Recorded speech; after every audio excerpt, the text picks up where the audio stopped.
Before COVID-19, a little more than 22% of children in Texas were food insecure. Nationally, it's 17%.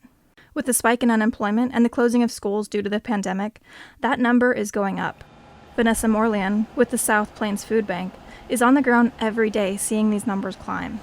So last month we served a little over 6,000 people. About maybe almost 2,000 to 3,000 of those were new clients. It was crazy to see, but we were expecting it just because everybody was losing their jobs and everything, and so we were ready for it.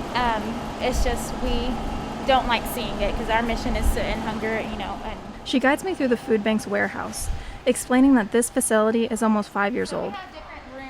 As she talks about the drive-thru that's essential now, but has always been there, a car pulls up. An employee places a box filled with food onto a freshly sanitized cart. He wheels it to the car and allows the passenger to pack the items themselves, part of social distancing. Supplies differ day to day, but they typically include dry food, canned goods, and fresh produce that they grow locally. It's like we have oranges and apples to give out today, and then sometimes we have eggs and milk and things like that to give out to our families. So, in a year's time, we will serve about probably 65,000 unduplicated families. That's David Weaver, the CEO of the South Plains Food Bank. He's a Lubbock native who has earned his bragging rights of having gone to school with Buddy Holly. Back in January, when life was normal, he had planned to retire. But for now, those plans are on hold. One of the interesting things about West Texas is we did have, up until a few months ago, very low unemployment, but fairly high poverty ratios. And I think people are surprised by that. About half of that number that I gave you, 65,000, about half of those will be children, 18 and under. He shoots off a list of services the food bank provides, and it's not short. Among them is an after-school feeding program called Kids Cafe.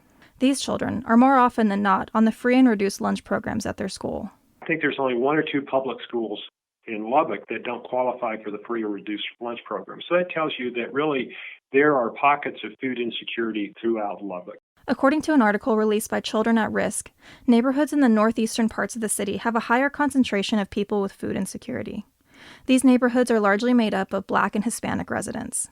If you think about the population of Lubbock, probably in a way, it kind of breaks down into thirds. This is, a real broad generalization, but, a third of our clients would be white, a third would be Hispanic, and a third would be African American. And that does not reflect the population breakdown of Lubbock as a whole.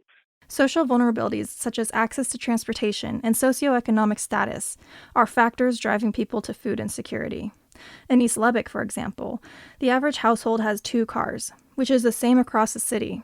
However, the average household in that area has 7 members. Across Lubbock, it's less than 3. It's these inequities that the South Plains Food Bank is working to overcome. Usually getting ready for summer feeding right now, but we're still trying to get through this pandemic first. And so we're trying to give out as much as we can. So we're ordering so we're not lost in the fall season where we're without. So. For Texas Tech Public Media, I'm Casey Ellingson. Support for this program comes from Texas Mutual Insurance Company. In response to the COVID-19 crisis, Texas Mutual is distributing dividends to eligible policyholders 2 months early, along with other community relief actions. More at texasmutual.com/dividends.